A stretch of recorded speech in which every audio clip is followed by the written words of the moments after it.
vamos a hablar de la conversión. Y para ello pues te voy a invitar que abras tu Biblia en el libro de Efesios capítulo 4, 22, 24. Efesios 4, 22, 24. Y yo le he puesto como tema, ¿verdad?, a esta reflexión: despójate.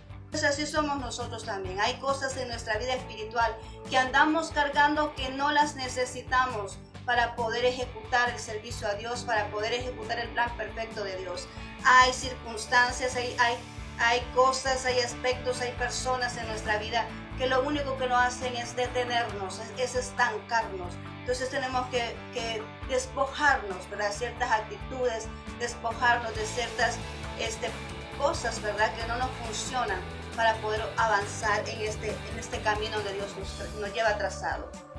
Entonces dice aquí Efesios 4, 22, 24, dice: en cuanto a la pasada manera de vivir, despojaos del viejo hombre, que está viciado conforme a los deseos engañosos, y renovaos en el espíritu de vuestra mente, vestidos del nuevo hombre, creados según Dios en la justicia y santidad de la verdad.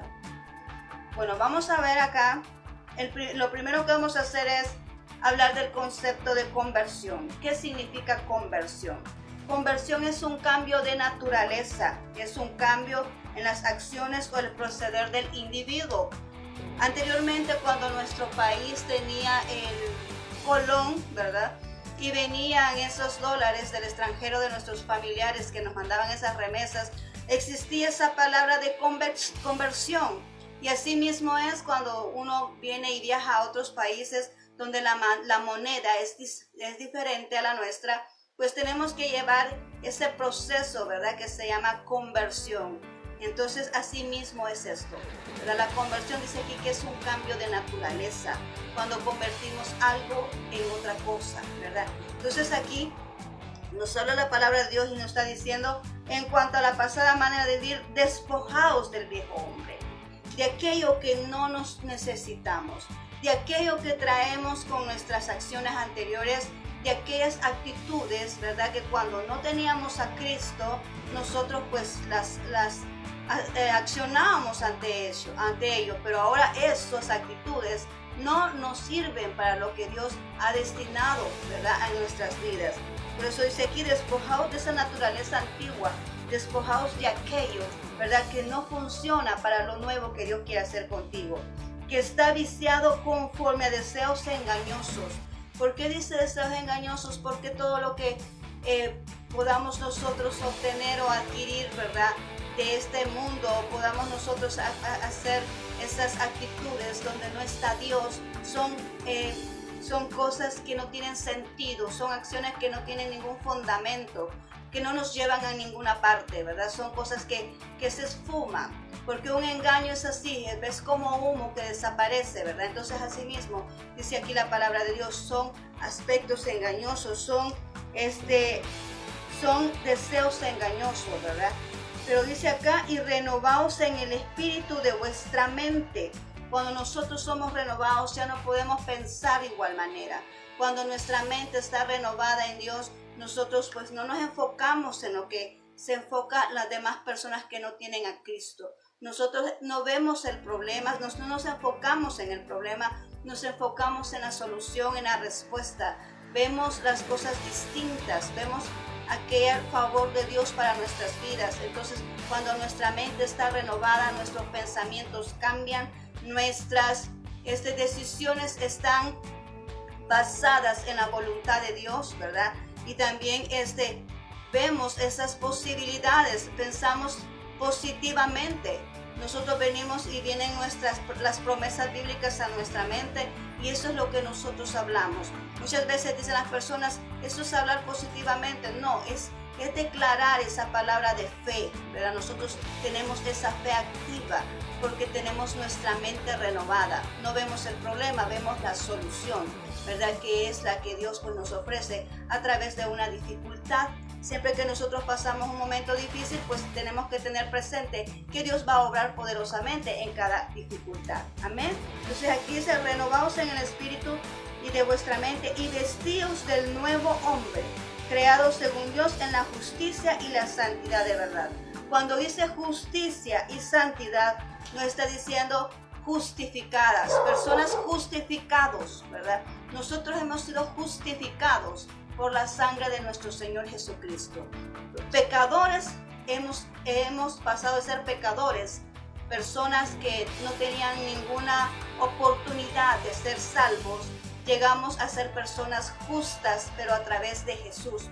No justas por nosotros mismos, sino justas, ¿verdad? A través de Jesús, a través de esa muerte en la cruz, a través de ese derramamiento de sangre, nosotros hemos sido justificados y nos presentamos ante el Padre como personas justas, perdonadas de parte de Dios por la muerte y resurrección de nuestro Señor Jesucristo. Y también dice santificados en la verdad. Porque cuando Dios, nuestro Señor Jesucristo, vino a la tierra y murió en esa cruz, pues nos santificó, nos compró, nos apartó, ¿verdad? Para que nosotros podamos vivir una vida santa ante sus ojos, ¿verdad? Entonces, ese es otro término que lo vamos a ver posteriormente, con más amplitud.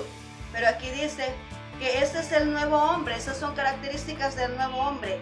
Somos justificados y somos apartados en la verdad de nuestro Señor Jesucristo. Ahora bien, hay dos tipos de vestimenta, nos dice acá, la vestimenta del hombre viejo y la vestimenta, ¿verdad?, de la persona nueva. Y yo te quiero mostrar algo acá, porque cuando nosotros venimos, sí, podemos poner estos ejemplos, pues como que se nos queda más grabado, ¿verdad?, lo que estamos hablando. Y aquí vemos, ¿verdad?, una vestimenta. Yo he puesto acá, tratado de hacer como una vestimenta, ¿verdad? Y aquí yo he puesto estas actitudes, ¿verdad? Estas actitudes de una persona que está sin Dios, ¿verdad? Cuando traemos todas aquellas actitudes, y ahí en el mismo capítulo que hemos leído, tú puedes ver todas estas características. Vas a encontrar todas las características de la persona que viene con la vieja naturaleza. Porque cuando decimos viejo hombre, no estamos diciendo un hombre de edad avanzada. No, estamos hablando de una vieja naturaleza, de algo que no funciona en las manos de Dios, de algo que ya no sirve en las manos de Dios, sino que necesitamos quitar toda esa vieja naturaleza, ¿verdad?, para que nuestro Dios pueda utilizarnos de la manera que lo quiere hacer. Y cuando nosotros venimos y traemos esta vestimenta, aquí podemos ver la mentira, ¿verdad?, el hurto, el hurtar, ¿verdad?, las cosas ajenas, el enojo, ¿verdad?, la amargura, la gritería, ¿verdad?, la maledicencia, la malicia. Cuando está hablando de malicia, quiero hacer el enfoque que no es que una persona venga, ¿verdad?, y empiece a actuar distinto, ¿verdad? No, porque eso se llama coquetería. La malicia se refiere cuando hay alguien que está viendo una persona y de repente dice, esa persona me molesta, me cae mal, y ya está pensando, ¿verdad?, en ver cómo le va a hacer caer, cómo le va a hacer fallar, cómo va a actuar en mal en contra de esa persona. Está durmiendo y está, como dice la palabra de Dios, maquinando cómo va a hacerle mal a esa persona. Eso se llama malicia. A eso se refiere la palabra de Dios cuando dice malicia. Dice palabras corrompidas, cuando nos salen esas expresiones feas y groseras de nuestra boca, ¿verdad? Y muchas veces es tan difícil controlarlo, porque a veces nos molestamos, ¿verdad?, y sale esa vieja naturaleza, como decimos. Pero es donde ahí no tenemos que tener ese control y ese dominio propio, como dice en el libro de Timoteo, ¿verdad? Hay que tener ese dominio propio para poder abstenernos, para poder contener nuestra carne, a que no se exprese con estas palabras corrompidas, porque a Dios no le agrada que salgan de nuestra boca. Amén. Y también dice que no contristemos al Espíritu Santo. Y la verdad que todo esto que está aquí, lo que hace es contristar al Espíritu Santo. Cuando mentimos, cuando venimos y hurtamos a lo que no es nuestro, cuando estamos en ese enojo, dice la palabra de Dios, no se ponga el sol sobre tu enojo.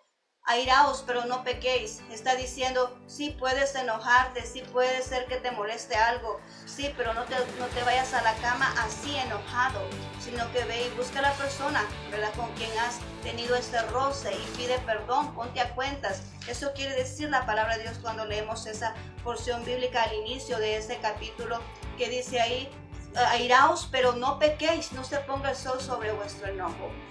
Vivir enojado es pecado. Enojarse o molestarse por algo sucedido no es pecado. Pecado es vivir en enojo, ¿verdad? Porque este mismo Jesús se enojó, ¿verdad?, cuando estaba ya Yo recuerdo eso en la palabra de Dios, dice, cuando él llegó al templo, ¿verdad? Y encontró todo aquello usurpado por aquellos mercaderes, él se molestó. Él sacó la rienda, dice, y empezó a darle a todo mundo y a volcar todas las mesas. ¿Por qué? Porque dice que su casa no es casa de mercado, sino que es casa de oración. Y a él le molestó esa actitud, ¿verdad? De que hubieran usurpado, las personas hubieran usurpado para hacer negocios, ¿verdad? En la casa que se había ya destinado para adorar su nombre. Entonces él se enojó, él se molestó ahí, ¿verdad? Pero él no vivió enojado, ¿verdad? Él después se reincorporó. Así pues nosotros podemos enojarnos. Es un sentimiento que Dios ha puesto en nosotros. Nosotros somos hechos a naturaleza de nuestro Dios. Dice la palabra de Dios que somos hechos en su imagen y semejanza. Entonces podemos enojarnos, pero no podemos vivir enojados, porque eso es pecado. Entonces todo esto, la amargura, ¿verdad? En nuestro corazón, el resentimiento, todo lo que provoca amargura, la gritería, ¿verdad? La gritería, cuando hablamos de gritería, estamos hablando de ese enojo, de esa molestia que tenemos muchas veces. No cuando venimos y predicamos el evangelio, esa es otra cosa, ¿verdad? Ahora estamos hablando de una gritería de molestia, ¿verdad? La maledicencia, cuando venimos y hablamos mal de las otras personas. Y la malicia y las palabras corrompidas. Todo esto lo que hace es contristar al Espíritu. Esto y otras acciones más que tal vez no están contempladas en este capítulo de la palabra de Dios que acabamos de leer, pero esto es lo que nos refleja según el libro que la cita bíblica que hemos leído, ¿verdad? Y estos ejemplos son, ¿verdad? Estos ejemplos son de lo que representa una vestidura sin Dios. La vestimenta del viejo hombre, la vestimenta de la vieja naturaleza. Entonces ahora vamos a presentarte, vamos a quitarnos esta vestimenta, porque esta vestimenta no le agrada a Dios, ¿verdad? Y esta vestimenta tiene que ser transformada. Cuando venimos a una conversión, ahora esto es lo que quiero mostrarte. Aquí venimos al Señor, venimos y buscamos a Dios, reconocemos a Dios como Salvador personal de nuestra vida. Así viene nuestra condición, y muchas veces hasta peor que esto, ¿verdad? Viene hacia la presencia de Dios, viene y abrir el corazón a Dios. Así es como venimos todos. Pero cuando ya Jesús entra en nuestro corazón, y ya cuando estamos experimentando una conversión, entonces podemos ver esta vestimenta del nuevo hombre, ¿verdad? Esta es la vestimenta del nuevo hombre. ¿Cuáles son las características? Bueno, la vamos a ver acá. Dice que el nuevo hombre es el que está con Dios, ¿verdad? Y es una vestimenta de justicia, como acabamos de mencionar, ¿verdad? Es una persona justa, libre de pecado original, ¿verdad? Pecado original a causa de que se heredó de Adán y Eva, ¿verdad? Pero justificados porque Jesucristo derramó su sangre para limpiarnos de todo pecado. Es de benignidad, ¿verdad? Está lleno de benignidad aquella persona que busca el bienestar, lo bueno para los demás, para su prójimo. Anda viendo a quién ayudar. Es una persona llena de bondad para bendecir a otro. De misericordia, ¿verdad? Tiene aquella compasión por aquella persona que está necesitada y ayuda, y ve la manera de cómo buscar, ¿verdad? Ese beneficio para la persona que necesita. Tiene misericordia para los demás. Perdona a aquel que le ha hecho daño, porque tenemos el temor de Dios en nuestro corazón.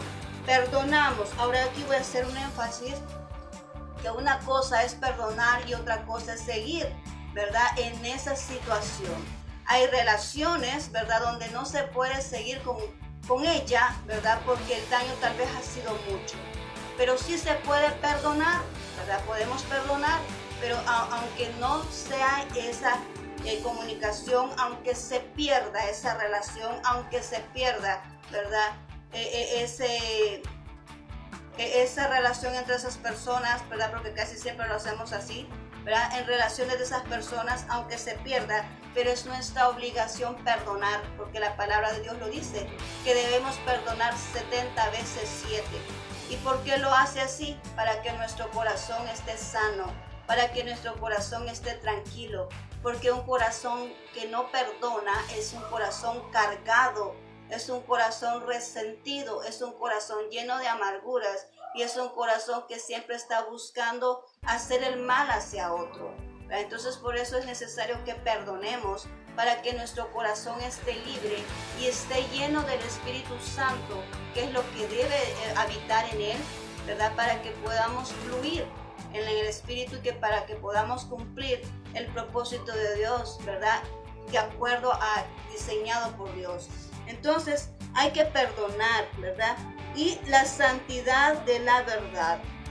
Todo esto, cuando nosotros lo empleamos, pues nosotros venimos y tenemos esta santidad. Es necesario ser santos.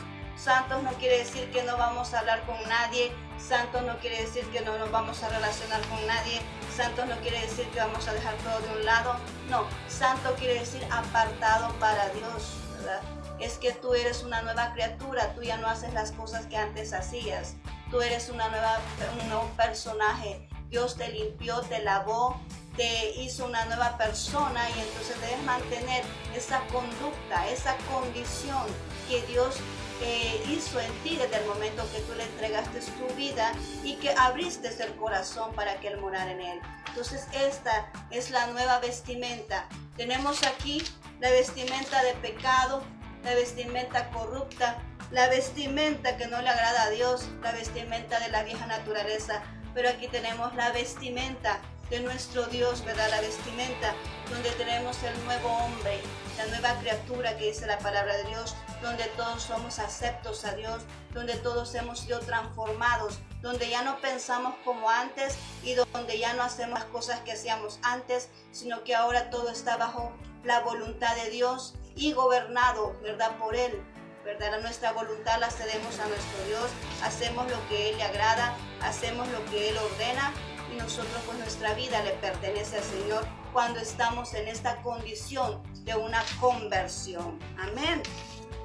Ahora bien, para finalizar, ¿verdad? Porque este mensaje es corto, ¿verdad? Vamos a finalizar allá con Hechos 3:19. Hechos 3:19 dice: así que arrepentíos y convertíos, para que sean borrados vuestros pecados, para que vengan de la presencia del Señor tiempos de refrigerio. Hay dos palabras claves que dicen ahí: arrepentíos y convertíos, para que sean borrados ¿el qué? Nuestros pecados. Dios quiere de nosotros un arrepentimiento. ¿Y qué significa arrepentimiento? Significa entender, comprender, ¿verdad?, el error en que hemos cometido. Cuando alguien se ha arrepentido es porque ha visto el error, ¿verdad?, que ha cometido, ha tenido esa conciencia y ha dicho: esto está malo, ¿verdad?, yo no lo vuelvo a hacer. Y esa persona, cuando tiene un arrepentimiento genuino, ya no lo hace, ¿verdad? Arrepentirse quiere decir un cambio de dirección, ¿verdad? Esa persona reconoce el error, cambia de dirección y ya no vuelve a cometer el mismo error.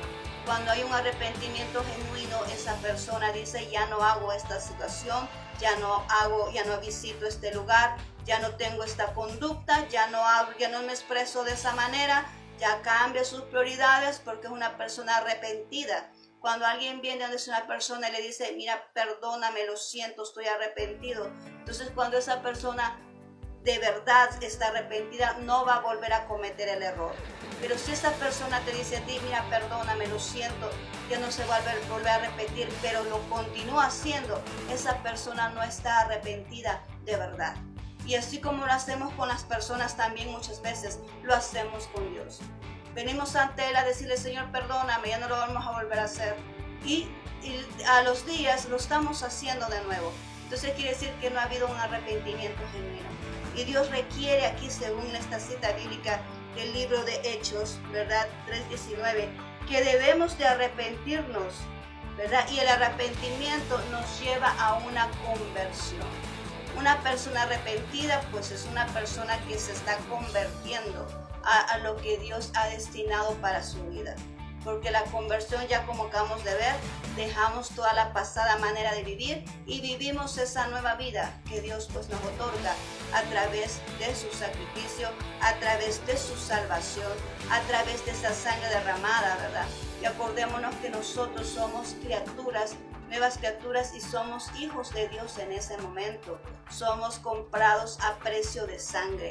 Entonces le pertenecemos al Señor en el instante que Él dio su vida por nosotros y nosotros entregamos nuestro corazón a Él. Le pertenecemos a Él y por eso debemos demostrar, ¿verdad?, ese cambio de que hemos recibido a nuestro Dios en nuestro corazón. Amén. Entonces, espero que haya quedado claro, ¿verdad?, el concepto de conversión. Es un cambio de algo que había a algo diferente, a algo nuevo. En este caso, a algo que le agrada a Dios, ¿verdad?